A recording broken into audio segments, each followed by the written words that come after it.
Hi, welcome to your channel आज साकेत वर्मा। सभी लोगों के मन में ये डाउट रहता है कि अगर हम अभी प्रिपरेशन स्टार्ट कर रहे हैं जो कि लेट ऑफ अगस्त है, तो इस समय क्या हम अपने कुछ सब्जेक्ट्स को स्किप कर सकते हैं।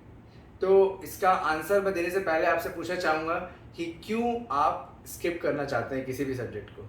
ठीक है, तो या तो पहला रीज़न उसके पीछे ये हो सकता है कि उस सब्जेक्ट का वेटेज कम है, इसलिए आप चाहते हैं कि उस सब्जेक्ट को हम हटा दें अपने प्रिपरेशन से। और दूसरा ये हो सकता है कि वो सिलेबस इतना वास्ट है कि उसको इतने कम टाइम में कवर नहीं किया जा सकता, राइट। यही दोनों में से कोई एक रीज़न हो सकता है। तो पहला रीज़न अगर लेते हैं कि अगर किसी भी सब्जेक्ट का वेटेज लेस है और उसको अगर आपको प्रिपेयर करना है, तो उसके लिए आप क्या करिए कि उसके प्रीवियस ईयर क्वेश्चंस को पूरा देख लीजिए और वहाँ से आप देखो कि कौन कौन से टॉपिक से फ्रीक्वेंट क्वेश्चन आते हैं, तो वो टॉपिक को आप कवर कर लो। ठीक है, तो ये पहले क्वेश्चन का आंसर हो गया। दूसरा क्वेश्चन ये है कि अगर कोई सब्जेक्ट जिसका सिलेबस वास्ट है और उसको इस कम टाइम में कवर करना है, तो उस सब्जेक्ट पे अप्रोच क्या होनी चाहिए।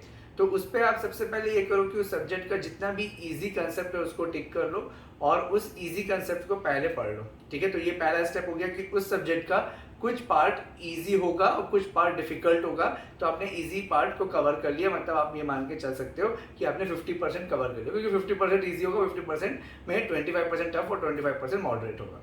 ठीक है, तो इजी पार्ट आपने कवर कर लिया और जो रिमेनिंग 50% है जिसमें डिफिकल्ट और मॉडरेट पार्ट है, उसके लिए अगेन आप प्रीवियस ईयर क्वेश्चन का सहारा लो और देखो कि किस टाइप के क्वेश्चंस उस रिमेनिंग टॉपिक से आ रहे हैं, जो टॉपिक आपने बचा के रखा है, जो कि मॉडरेट और डिफिकल्ट में से आता है।